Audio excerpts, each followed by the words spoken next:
warahmatullahi wabarakatuh. Innal hamdalillah nahmaduhu wa nasta'inuhu wa nastaghfiruhu wa nastahdihi wa natubu ilaihi wa na'udzu billahi min syururi anfusina wa min sayyiati a'malina. May yahdihillahu fala mudilla lahu wa man yudlil fala hadiya lahu. Asyhadu an la ilaha illallah wahdahu la syarika lahu wa asyhadu anna sayyidana wa nabiyyana Muhammadan abduhu wa rasuluhu la nabiyya ba'dah. Nusalli wa nusallim ala habibina al-mustafa wa ala rasulina al-mujtaba Muhammadin sallallahu alaihi wasallam wa ala alihi wa sallam bi sunnatina yaumiddin. Allahumma anfa'na bima 'allamtana wa zidna ilman wa tuqan ya rabbal alamin.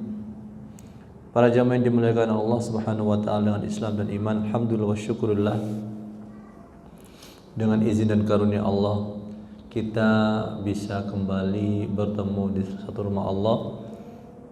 Dan kita berharap semoga Allah yang punya kehidupan abadi, yang rahmatnya melampaui kemarahannya, yang rahmatnya banyak membuat hambanya selamat, yang rahmatnya di dunia itu jauh lebih sedikit dibanding rahmatnya di akhirat.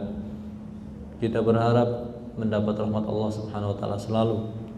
Kita berharap semoga keluarga kita juga diberikan rahmat oleh Allah Subhanahu wa taala, dilindungi oleh Allah Subhanahu wa taala, diberikan sakinah, mawaddah dan rahmah, sehingga kita bisa mendapatkan kebahagiaan di dunia sebelum di alam kubur dan di akhirat kelak. Para jamaah sekalian, azanallahu iyyakum, kita akan kembali membaca kitab yang disusun. Kalau kami katakan susun mungkin tidak sama persis ya, tidak pas persis. Yaitu kitab Asy-Syarhul Mumti' yang memang itu disandarkan kepada Syekh Muhammad bin Shalih Al-Utsaimin rahimahullah. Karena biasanya ya, kitab beliau itu bukan beliau nulis, tapi beliau menyampaikan ceramah kemudian ditulis ulang gitu. Karena saking pintarnya orang tersebut ya, Syekh Muhammad bin Shalih Al-Utsaimin At-Tamimi.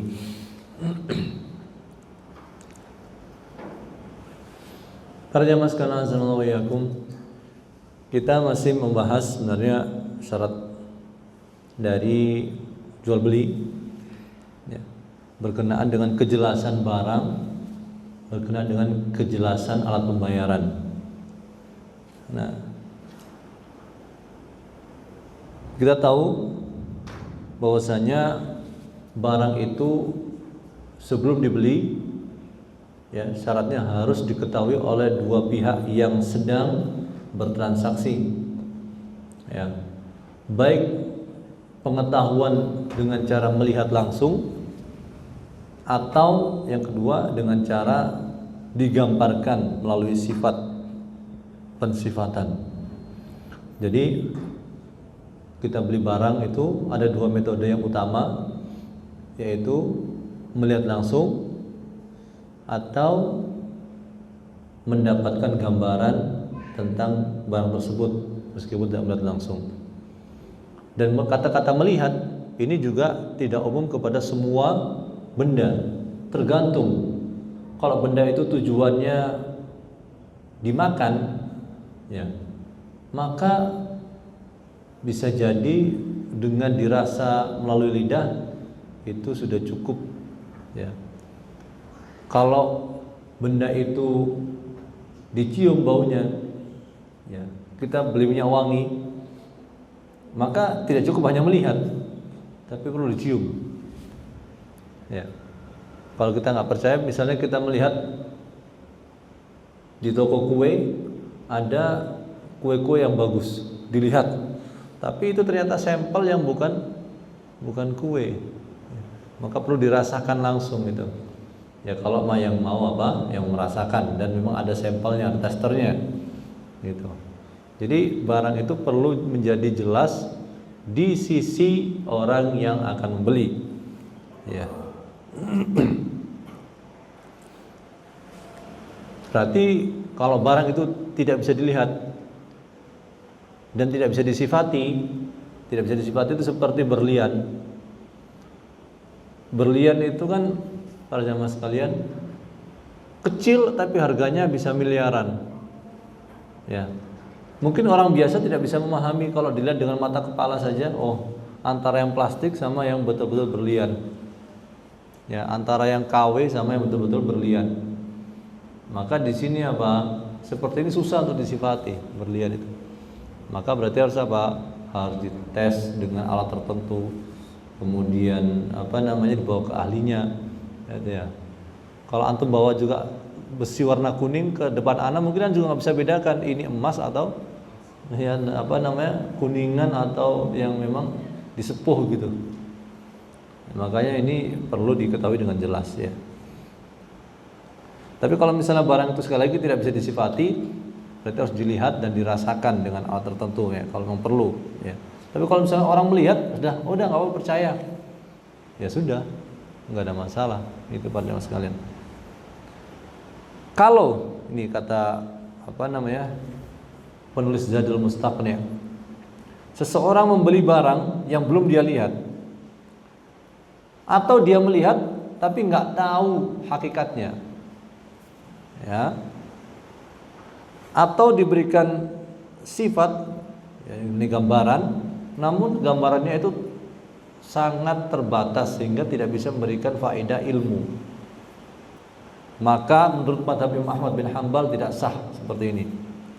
Maksudnya gimana Muhsin? Gini, membeli barang yang belum dia lihat, ya, barang nggak dia lihat itu dalam artian sebenarnya nggak bisa disifatin, nggak bisa dilihat, maka nggak sah.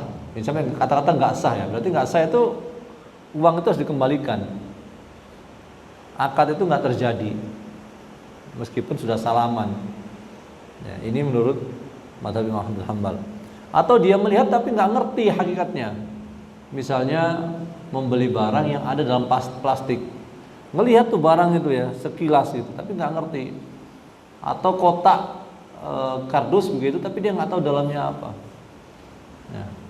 Misalnya kan memang jelas ada ini kita nggak bicara pabrik ya, pabrik yang sudah memang terstandar gitu ya, bukan pabrik, tapi memang produk rumahan baru, ada dusnya, ya, ada speknya, tapi nggak diketahui dengan jelas gitu, karena produk baru dan ini UMKM yang baru begitu. Nah seperti ini kalau menurut Imam Ahmad bin Hanbal bisa jadi tidak sah kalau memang orang itu nggak paham, ya. Atau diberi gambaran tapi nggak cukup.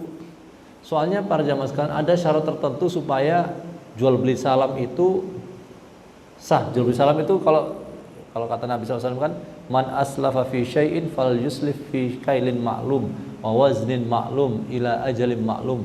Barang siapa yang melakukan jual beli salam, maka hendaknya dia melakukannya dengan cara ditentukan takarannya yang jelas, kemudian beratnya jelas, kemudian masanya jelas. Jadi barang-barang tertentu misalnya kurma, nanti kurmanya speknya bagaimana, itu harus bisa digambarkan dengan yang bisa bedakan antar satu spek jenis kurma dengan kurma yang lain. Ya, misalnya kalau di kita ya ada jeruk misalnya, ini jeruknya apa nih, jeruk mana ini, kemudian beratnya berapa kira-kira per biji misalnya, atau 1 kilo berapa buah misalnya.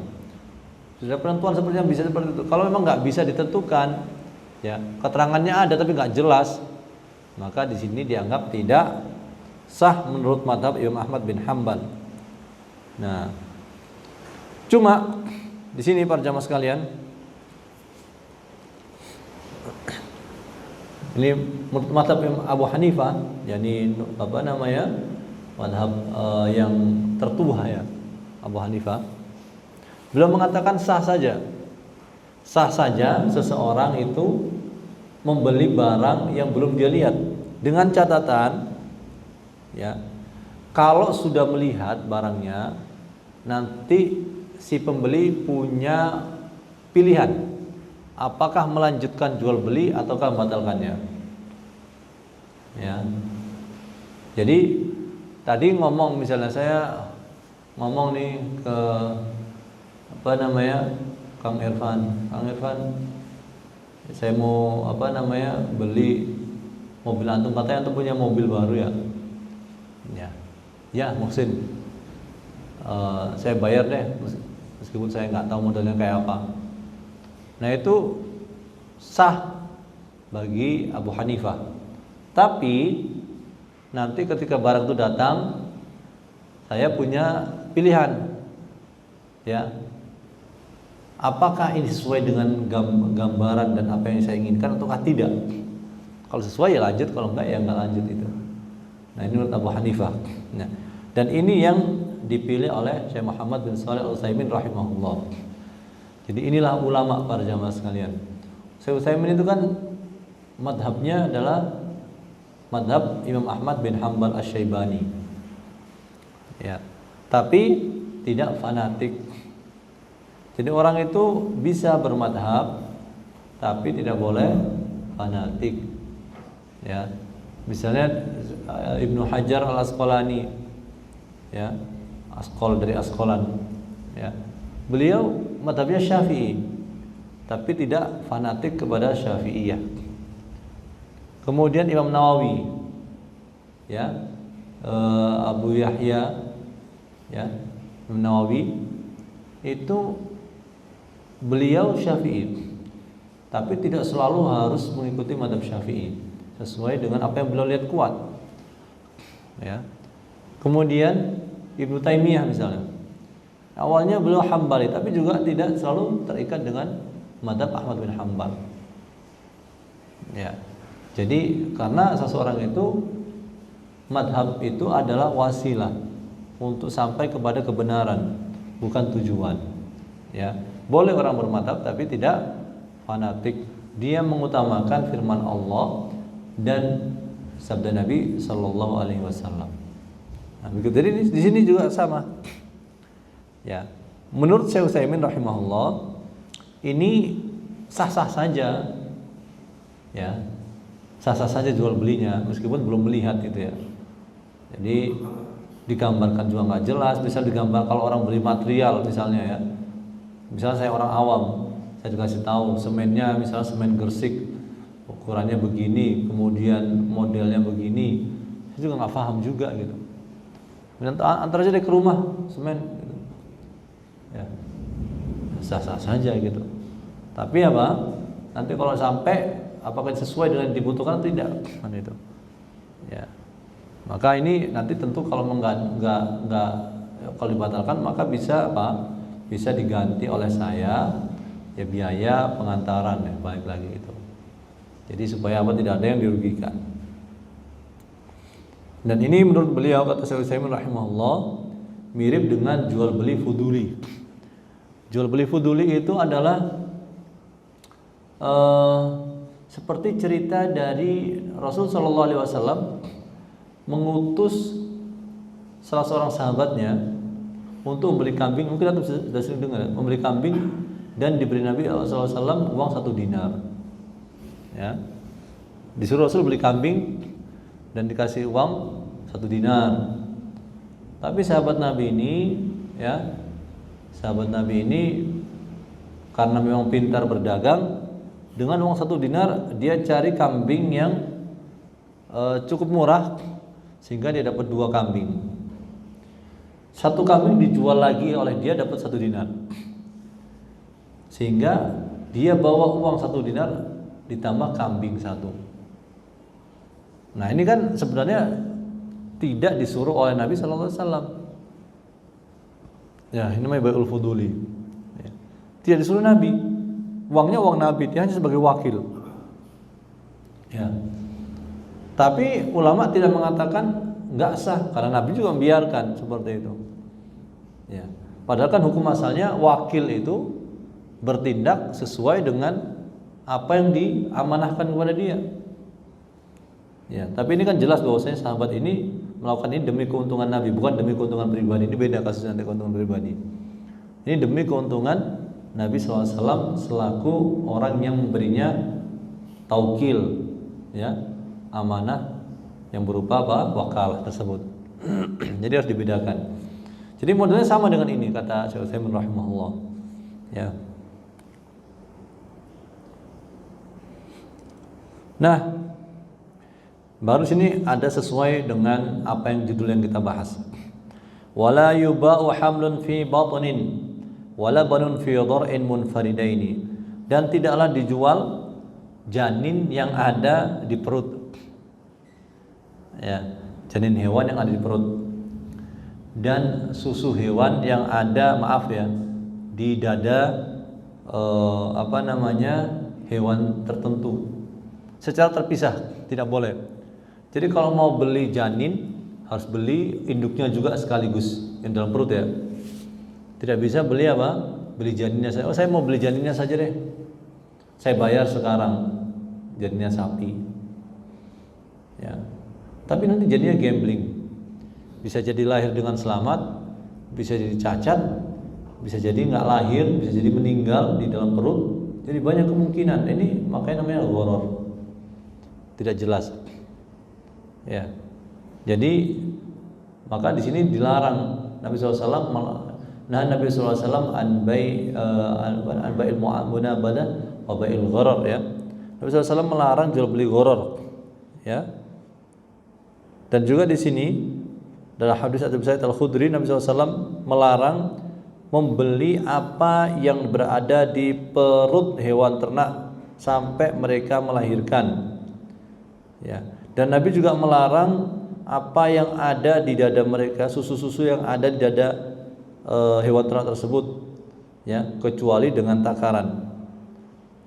Dan Nabi SAW melarang membeli hamba sahaya yang dalam keadaan melarikan diri ya. Dan Nabi SAW melarang membeli harta rampasan, magnam ya, sampai dibagi. Dan Nabi SAW melarang seseorang itu membeli harta sedekah sampai sudah didapatkan. Nah, di sini banyak nih ternyata ya. Ini hadis ini juga dikeluarkan diriwayatkan oleh Imam Ahmad bin Hanbal, dikeluarkan juga oleh Ibnu Majah ya. Jadi sampai sedetil ini, meskipun ini tentu ditoifkan oleh Al-Hafidh Ibnu Hajar Al-Asqalani dalam Bulughul Maram ya. Namun Nabi SAW dalam hadis yang lain disebutkan Nabi SAW melarang jual beli al-madhamin wal malakih. Jadi intinya meskipun katakan ini hadis ini lemah, tapi ada hadis lain yang menguatkan. Karena apa? Karena dilarang jual beli gharar, jual beli sesuatu yang tidak jelas. Apa yang tidak jelas itu? Yang tidak jelas dari sisi barangnya atau alat pembayarannya. Nah, jadi orang zaman dulu gitu para jamaah sekalian, beli janin, beli susu, tapi masih di dada hewan ternaknya. Nah, ini kan betul-betul gambling. Ya, nggak tahu zaman sekarang masih ada atau tidak seperti itu. Ya. Jadi mungkin daripada beli induknya yang mahal, maka dia beli janinnya saja gitu.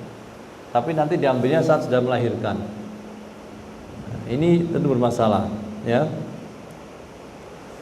Maka para jemaah sekalian, di sini juga kata Syekh Utsaimin nggak jelas nanti apakah jantan atau betina, ya. Maka di sini kembali kepada kaidah dilarang untuk jual beli yang gharar, ya. Makanya kalau para jamaah sekalian pergi ke restoran atau tempat makan yang di situ misalnya bayar 100.000, makan sekenyangnya misalnya. Nah, itu ada yang halal, ada yang haram. Maksudnya bagaimana? Kalau memang kebiasaan kita makan 100.000 itu memang ya biasanya habis gitu, ya habis segitu, maka apa? Sah-sah saja. Tapi kalau misalnya betul-betul nggak tahu nih perut saya mampu atau tidak misalnya, nah ini jadi masalah, nggak jelas jadinya, ya. Jadi tidak bisa dikatakan haram secara mutlak juga tidak, halal secara mutlak juga tidak. Jadi perlu perincian. Ya. Tapi kan kalau di resto-resto seperti itu kadang-kadang kan ada catatan apa? Kalau ada sisa malah kena denda. Ya. Pembelinya kena denda. Karena apa? Sisanya banyak, nggak dimakan lagi. Jadinya rugi juga gitu. Nah ini juga bermasalah tentunya ya. Nah, makanya para jamaah sekalian, model seperti ini juga sama kayak sejenis asuransi tertentu, insurance. Ya. Kalau antum misalnya ditawari oleh pihak asuransi, nanti Bapak, ini ada produk asuransi. Kalau Anda bayar premi ya setiap bulan, maka ketika Anda meninggal dunia ada jaminan untuk ahli waris. Misalnya 100 juta. Misalnya 100 juta misalnya. Ya. Dengan klaimnya 100 juta. Preminya ya saya nggak tahu persis ya, saya nggak, tapi mungkin kalau misalnya preminya per bulan misalnya ya 100.000 misalnya per bulan bayar premi 100.000. Nah di sini para jamaah sekalian ada ketidakjelasan. Bayar 100.000 per bulan, tapi orang yang dijamin asuransi nggak tahu meninggalnya kapan.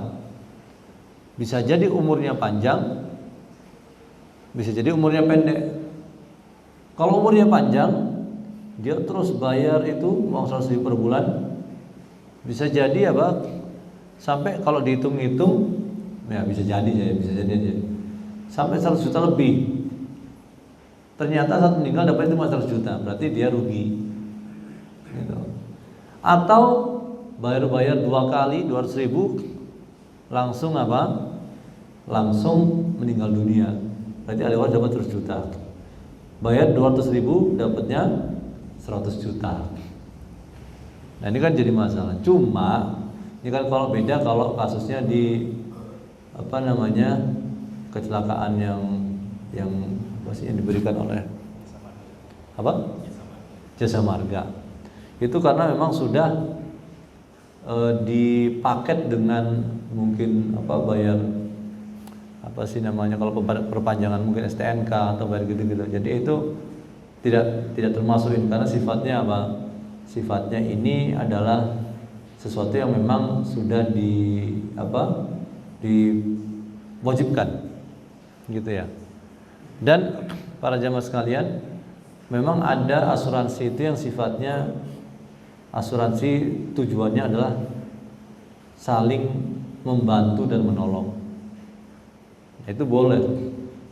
Jadi orang itu ketika bayar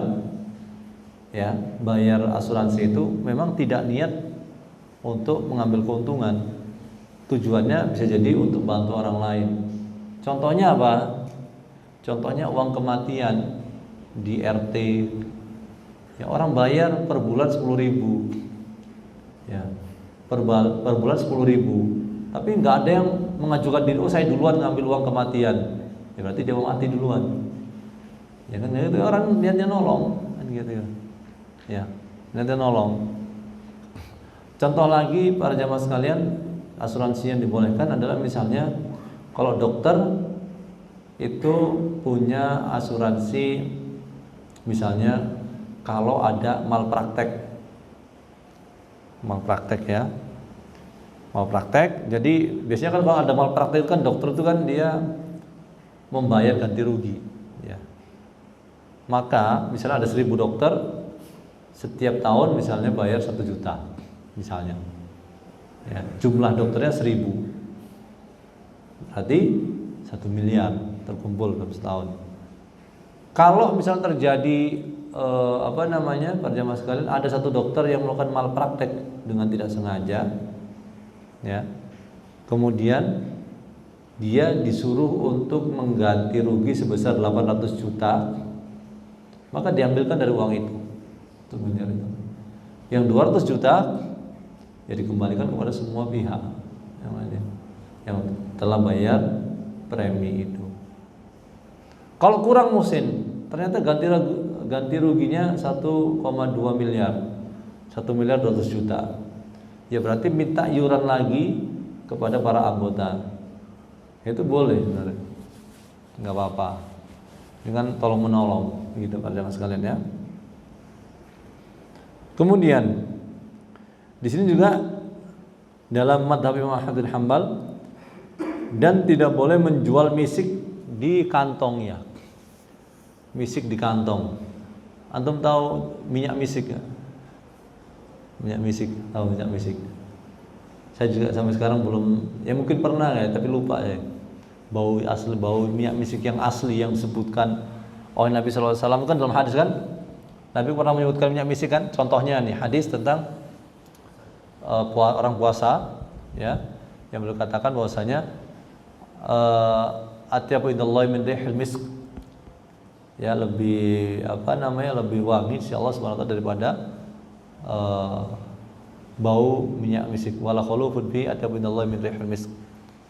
Nah ini para jamaah sekalian azanallahu wa iyyakum, misik itu kan dari semacam rusa atau semacam kancil ya, atau kancil yang dia itu, tapi nggak semua jenis ya, tertentu yang kalau disebutkan di Syekh Utsaimin di sini itu dari hewan tersebut yang kalau kelelahan hewan itu, dia darahnya itu ngumpul di satu tempat, kemudian diikat, jadi bengkaknya itu diikat, lama-lama itu akan lama-lama karena dia tidak mendapat asupan darah lagi, jadi lepas sendiri tuh, kayak jadi kantong begitu.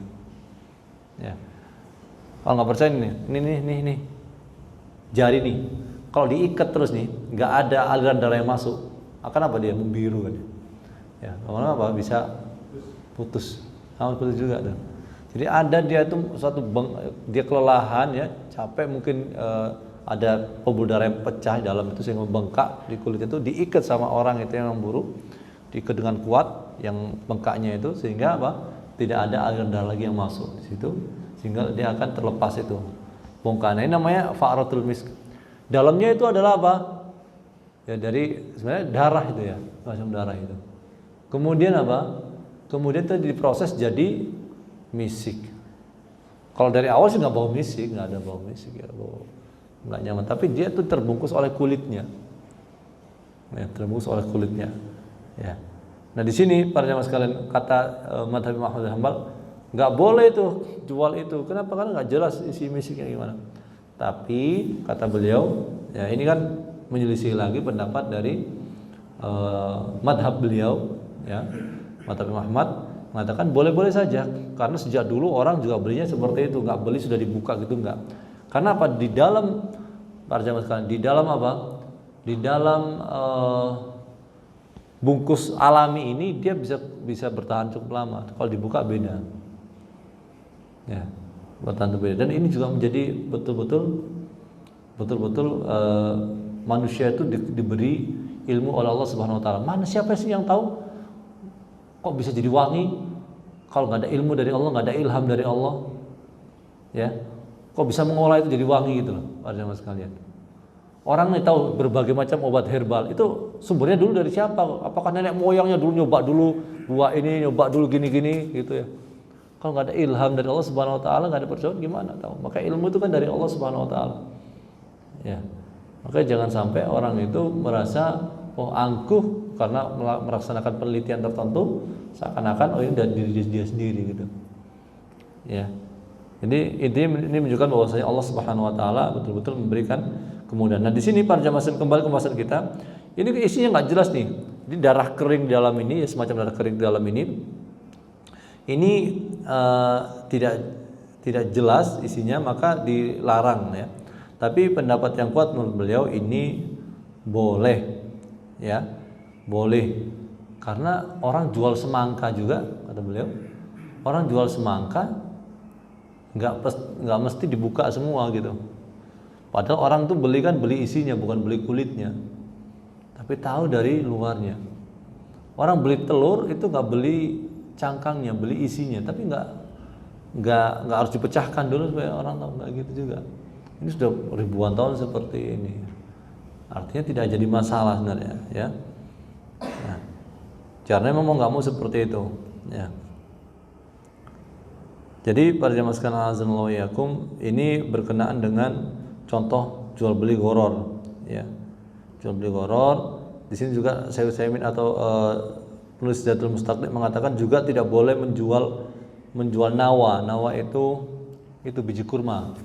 Jadi nggak tahu kok bisa ada contoh di situ. Berarti mungkin orang dulu juga jual biji kurma. Nggak beli kurmanya tapi jual bijinya. Nggak jual kurmanya tapi jual bijinya. Ya wala nawa fi tamri. Jadi apakah sah menjual biji kurma yang masih terbungkus kurmanya? Nggak jelas nih bijinya ukurannya seberapa. Ini menurut mazhab Imam Ahmad bin Hanbal tidak sah. Ya. Ya. Maka di sini kata Syekh Utsaimin tidak boleh, ya. Ini masuk ke dalam jual beli gharar. Ya, karena bisa jadi bijinya besar atau kecil. Kalau biji misalnya kacang, ya, pada zaman sekarang kacang. Orang kan makan kacang itu makan dalamnya, bukan makan kulitnya. Tapi nggak jelas juga. Cuma ini diketahui oleh ahli tentang apa? Kalau melihat dari sekian banyak model satu contoh, dia angkat itu, rata-rata seperti ini. Ya boleh juga, karena kayaknya tidak mungkin menyuruh petani buka dulu kacangnya, keluarin dulu bijinya, baru saya beli, ya itu enggak. Karena kan apa? Ya, kenapa? Konteks ini saja, kita kan mengenal gaharu. Gaharu, Menurut ilmuannya, kalau itu orang terkena penyakit. Oh gitu. Bagaimana kalau dijualkan? Apakah berefek untuk yang mencium kira-kira? Anda nggak tahu. Maksudnya, dia wanginya itu kan dia sakit. Oh gitu. Ya, si wangi. Nah, secara syariat gimana? Jadi kita ingat firman Allah Subhanahu wa taala, huwallazi khalaqalakum ma fil ardi jami'a. Dialah Allah yang menciptakan untuk kalian apa yang ada di bumi seluruhnya. Jadi hukum asalnya segala sesuatu yang memang kita miliki, ya kecuali ada beberapa hal, ya, seperti Nabi SAW mengatakan manusia itu berserikat dalam air, api, dan rerumputan. Itu tentu tidak bisa dimiliki secara pribadi. Misalnya sumber air nggak bisa. Ya kecuali kalau dia ambil dari sumber air kemudian dia botol-botolnya kemudian dijual, itu boleh, seperti ini kan. Tapi kalau sumber airnya dibeli itu kan nggak boleh. Nah tapi selain itu, ya hukum asalnya misalnya pohon-pohon tertentu, ya, misalnya juga gaharu di sini, hukum asalnya boleh kalau memang itu pohonnya dia, ya, pohonnya dia dan memang berada di tanah dia, bukan sesuatu yang dilindungi oleh pemerintah.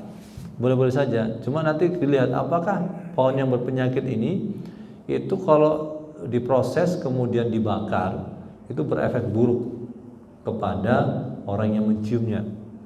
Kalau berefek buruk berarti apa? Ini tidak boleh berjualbelikan, karena Nabi SAW mengatakan la dharara wa la dhirar. Tidak boleh ada mudarat dan tidak boleh ada balasan mudarat dengan mudarat yang lain. Nah, jadi Allah juga berfirman wala tulqu bi aydikum latahlukati wa ahsinu innallaha yuhibbul muhsinin, dan jangan lemparkan diri kalian ke dalam kehancuran dan berbuat ihsanlah, karena Allah mencintai orang yang berbuat ihsan. Jadi kita lihat nanti, kita perlu teliti apakah orang yang mencium bau gaharu ini itu akan mendapatkan mudarat yang jelas ataukah tidak. Kalau enggak, insya Allah nggak apa-apa, ya tidak masalah, ya, karena memang sudah mungkin saya nggak tahu mulai awalnya itu gimana, tapi intinya udah lama gitu, ya, proses dari penggunaan kayu gaharu ini, kan begitu. Sama seperti orang menjual ikan buntal, ya, ikan apa sih yang kembung yang bisa kembung tuh, yang beracun itu, ya, buntal, betul ya? Saya suka takut salah, ya. Jadi kan beracun sekali.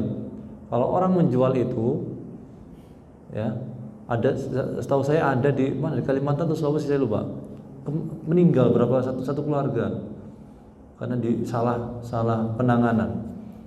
Ya, salah penanganan, dibikin apa namanya, biasa. Kalau dia jual itu ya, itu kan berbahaya ini. Kalau dia jual kepada orang yang bukan ahlinya, berarti apa? Tidak boleh. Kenapa? Maaf ya, bisa membunuh itu, ya, membunuh orang.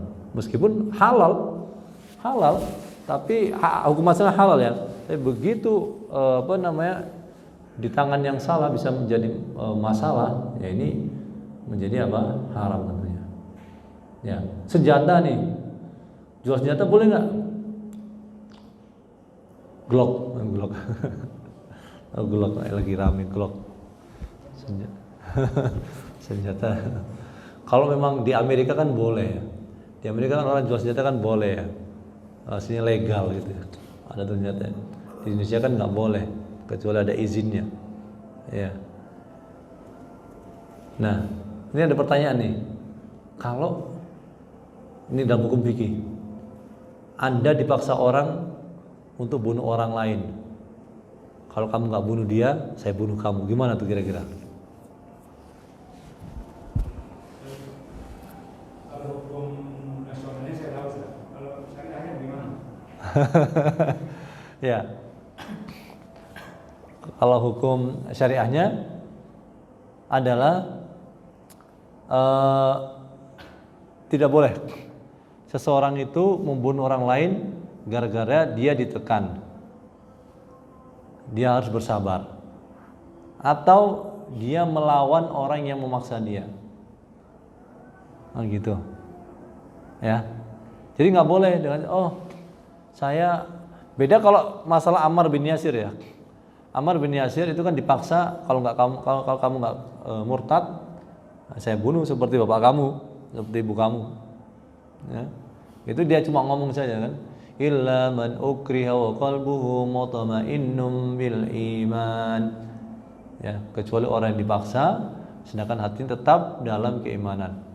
Itu enggak ada hubungan dengan, tapi kalau dipaksa ya, dipaksa benar-benar bahwasanya kalau kamu nggak bunuh si A itu ya, saya akan bunuh kamu.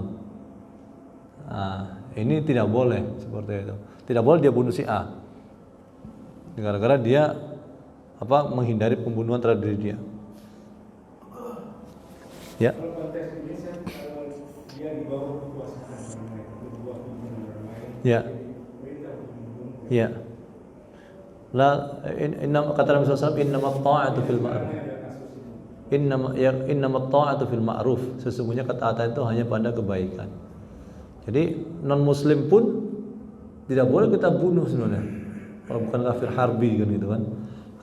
Ya, kafir dhimmi, musta'man, mu'ahad, ini semua dilindungi dalam syariat. Ya, makanya Nabi SAW mengatakan man qatala mu'ahadan lam yarih raihatal jannah.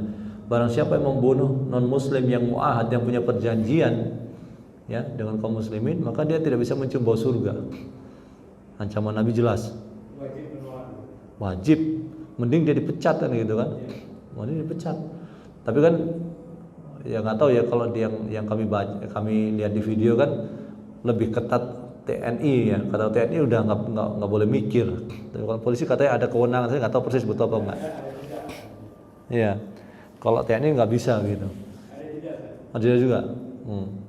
Tapi tidak boleh saat itu menolak. Iya. Intinya adalah secara syariat nggak boleh. Ya harus kalau di penjara nggak masalah ya gitu. Ya. Kalau memang dia tahu. Tapi kalau misalnya kata ulama, kalau dia muta'awil itu dia nggak tahu nih, ini orang mungkin bisa jadi benar komandan saya nyuruh karena memang dia penjahat nih. Nah, yang dihukum adalah nanti di pengadilan yang dihukum qisas adalah si orang yang nyuruh dalam syariat ya. Tapi orang yang membunuh dia nggak kena karena dia muta'awil. Muta'awil itu punya takwilan begitu, yang dia itu punya syubhat, ini layak dibunuh apa enggak nih. Kemungkinan betul layak dibunuh nih karena dia penjahat misalnya. Ya mau kok mau. Konteks tadi senjata gitu. Ya. Saya dapat program untuk mencat senjata. Apa, Mang? Mencat senjata. Cas. Oh, mencat. Oh, enggak masalah. Perawatan senjata sebenarnya kita kan hukum asalnya sama seperti pisau lah ya. Ya, pisau dan yang lain. Sebenarnya bukan hanya apa namanya? Bukan hanya pistol, yang lain senjata kan juga pisau kan gitu kan. Jadi nggak ada masalah sama sekali. Jadi selama kita nggak tahu ini untuk digunakan untuk membunuh kaum muslimin atau untuk melakukan kejahatan, nggak ada masalah. Dan ya, kalian kalau memang kita seperti kasus ini, idealnya memang menjadi pelajaran bagi kita bahwasanya betapa berharganya nyawa, kemudian yang kedua betapa kita harus berhati-hati dalam menumpahkan darah meskipun itu non muslim ya katakannya. Betul-betul kita sebagai muslim, kami sangat yakin dengan seyakin-yakinnya maksudnya kita dilarang untuk membunuh non muslim. Ya, kita tidak dalam keadaan berperang, ya, tidak dalam keadaan memang orang tersebut adalah kafir harbi. Ya, maka sekali lagi di Indonesia ini adalah orang-orang yang memang sudah ada perlindungan dari negara secara khusus. Ya, maka jangan sampai kita menjadi orang-orang yang salah memahami, ya, salah memahami sehingga kita tidak mengerti begitu. Karena kan orang kan nggak tahu, bisa jadi di masa depan dia akan masuk Islam, itu nggak tahu kita sebenarnya. Ya, makanya kan Nabi SAW juga ketika berdoa, ternyata yang diberikan hidayah adalah Umar bin Khattab yang bukan keluarga beliau. Ya, jadi kita tidak bisa menghukumi, ya, kemudian kita menghabisi orang begitu ya. Naudzubillah min dzalik. Ya, jadi dan juga ini menjadi pelajaran juga bahwasanya pemaksaan dalam melakukan pembunuhan itu tidak boleh dilaksanakan, ya, tidak boleh dilaksanakan, ya. Beda kalau memang itu nggak ada hubungannya dengan orang lain, ya. Kalau nggak ada hubungan dengan orang lain itu beda. Kalau kondisinya dia terpaksa. Kalau darurat. Darurat seperti apa? Sebelumnya di tengah lautan di percobaan. Kalau tidak dia bunuh, dia mati. Atau kalau dia dibunuh, ya itu orang kesalahan. Saya nggak paham pertanyaannya. Darurat bukan terpaksa. Darurat itu gimana saya? Terpaksa kan ada terpaksa, ada dipaksa. Tapi kalau dalam kondisi kedaruratan. Daruratan, jadi gini. Ya, kalau nggak dia yang mati, kita yang mati. Jadi sebenarnya misalnya gini. Kalau pertanyaannya adalah dalam kondisi darurat, di mana kalau tidak kita yang mati, dia yang mati, kita yang mati, misalnya dirampok, dibegal dan yang lainnya. Ya. Maka di sini masuk ke dalam hadis Nabi SAW. Man kutila duna malihi fahuwa syahid, man kutila duna irdi fahuwa syahid.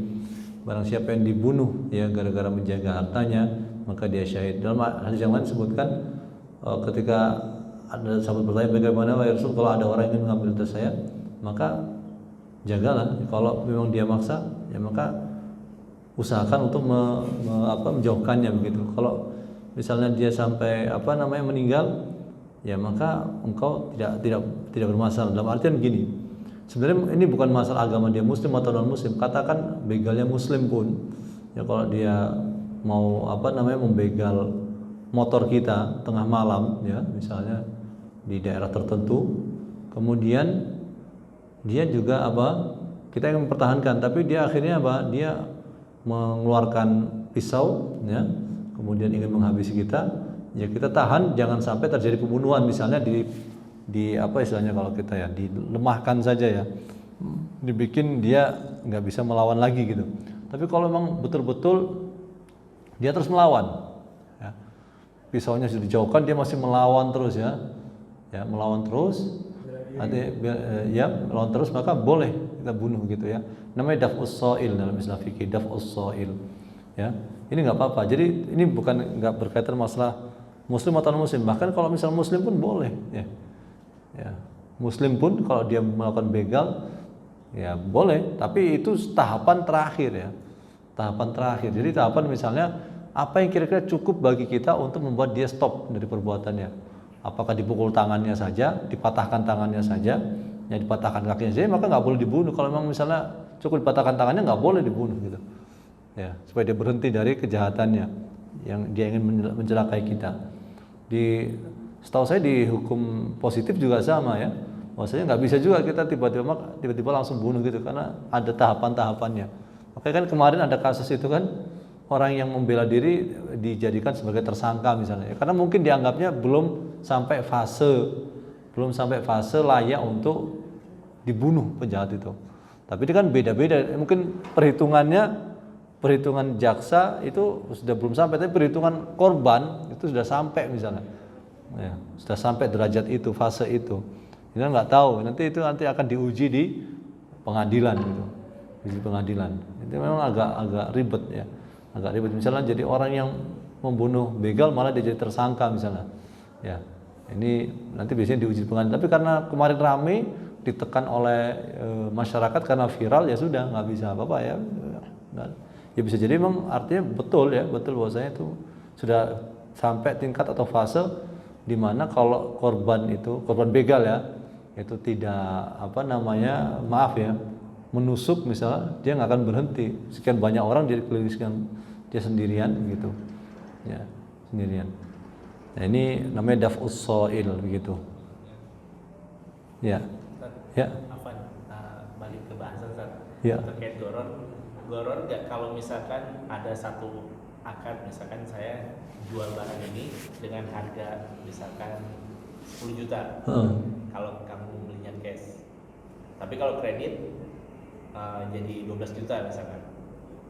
Ya. Tapi setelah tidak ada kejelasan tentang mana yang diambil oleh pembeli, maksudnya mau cash atau mau kredit, setelah itu mereka meninggalkan majelis gitu kan. Ya. Pada akhirnya nanti si pembelinya ini bilang jadi, tapi belum tahu jadi yang mana gitu kan. Ya. Ya itu jadi kan ada dua akad sebenarnya kan ya. Nah ini mereka meninggalkan majelis dengan dua akad ini, itu gharar atau gimana? Pertama ini masuk ke dalam hadis Rasulullah tentang Nabi melarang dua jual beli dalam satu penjualan ya. Ini bisa masuk ke situ. Jadi ini karena ketidakjelasan mana yang dia pilih.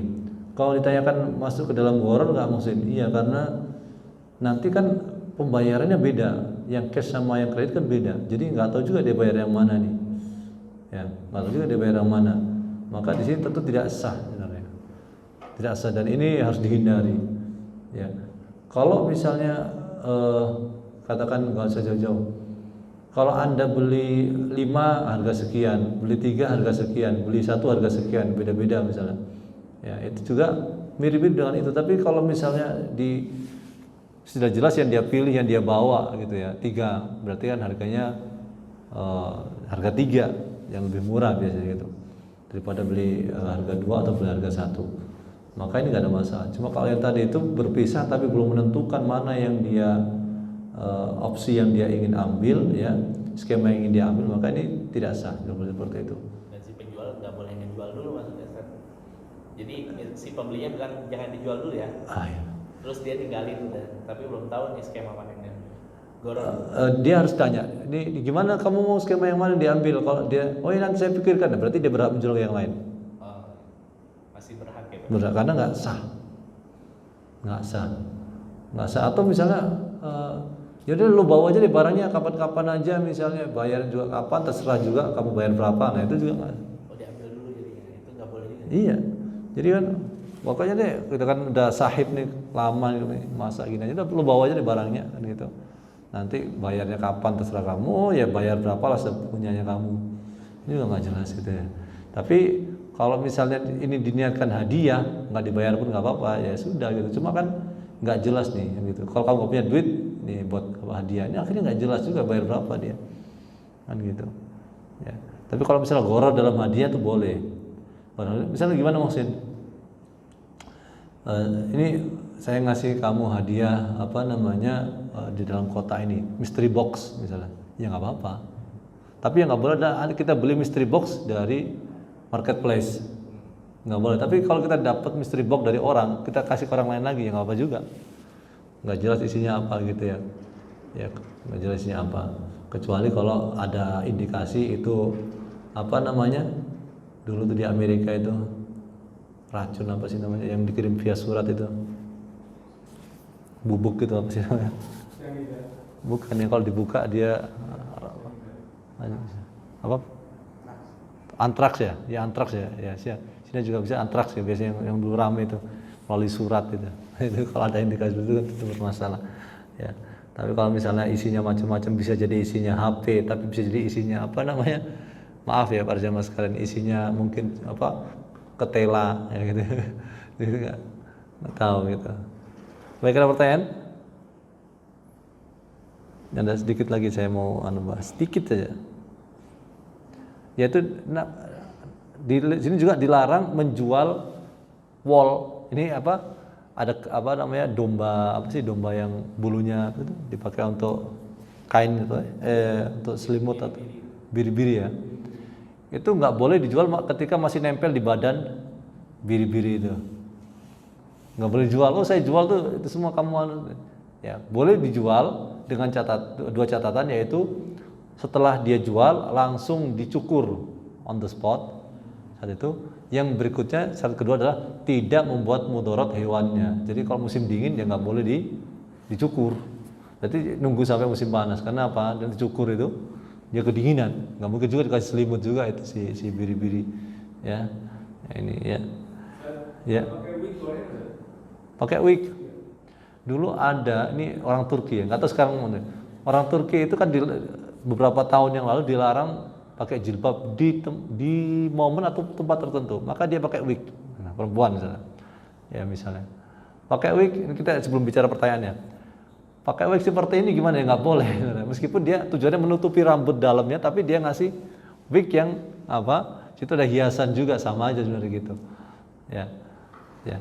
Jadi sama juga misalnya ada hina nih, para perempuan, ya tidak ditampakkan kepada ajnabi, ya boleh pakai tapi jangan ditampakkan di orang-orang non mahram, ya di hadapan non suami atau yang lain, ya jangan tampak karena itu hiasan juga gitu ya.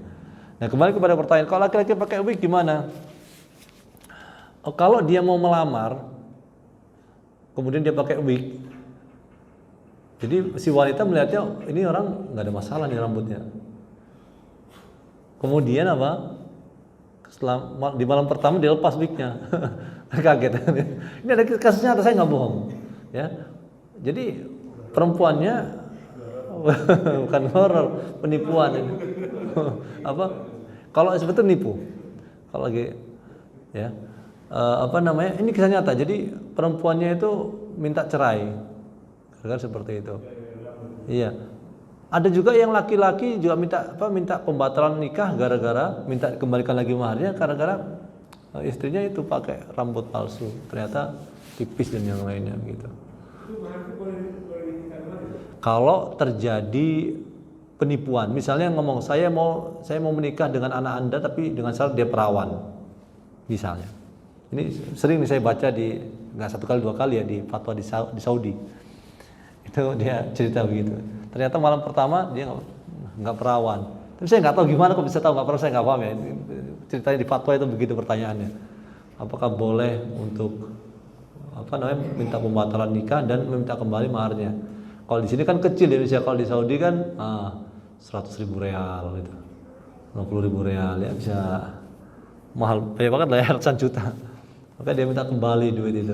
Kalau memang itu tidak sesuai syarat, ya boleh mahar itu. Atau istrinya minta khulu namanya. Istri mengajukan cerai. Istri kan nggak boleh mentalak. Yang bisa mentalak adalah suami. Istri zaman Nabi itu bisa minta cerai, tapi dikatakan kepada Nabi SAW, apakah engkau mau mengembalikan kebun suamimu itu? Ya, kebun suamimu yang ini, istri yang dia minta cerai, di antara riwayat yang menyebutkan adalah, di antara riwayatnya adalah karena suaminya itu agamanya bagus sih suami, cuma fisik bikin istrinya itu nggak nyaman. Fisik bikin istrinya nggak nyaman. Maksudnya susah juga ngomongnya. Pokoknya nggak enak dilihat lah gitu, nggak enak dilihat. Maka dia minta cerai. Kata Nabi SAW, apa engkau rela mengembalikan kebunnya ya, yang sudah dijadikan sebagai mahar? Ya wahai Rasul. Maka sini suami boleh ya. Suami ya udah kembalikan, kalau kamu minta cerai kembalikan mahar yang sudah saya berikan. Ya kalau di Indonesia kan seperangkat alat sholat sudah dipakai lah kan, mau kena gitu. Jangan juga. Tapi kalau kecuali kalau uang misalnya uang panai itu dianggap sebagai mahar. Uang panai di Sulawesi dianggap sebagai dihitung sebagai mahar yang miliaran 5 miliar itu ya boleh diminta kembali gitu. Jadi begitu. Ya. Baik, para jamaah sekalian azanallahu iyyakum. Jadi mungkin ini pembahasan kita pada kesempatan kali ini, dan semoga saja Allah yang Maha Agung dan yang Maha Tinggi berkenan untuk memberikan kita ilmu yang bermanfaat, berkenan untuk memberikan kita kemudahan dalam mengamalkan ilmu tersebut, dan berkenan semoga Allah SWT memberikan kita kemudahan ya untuk bisa mendakwahkannya dan bersabar untuk 3 hal tersebut.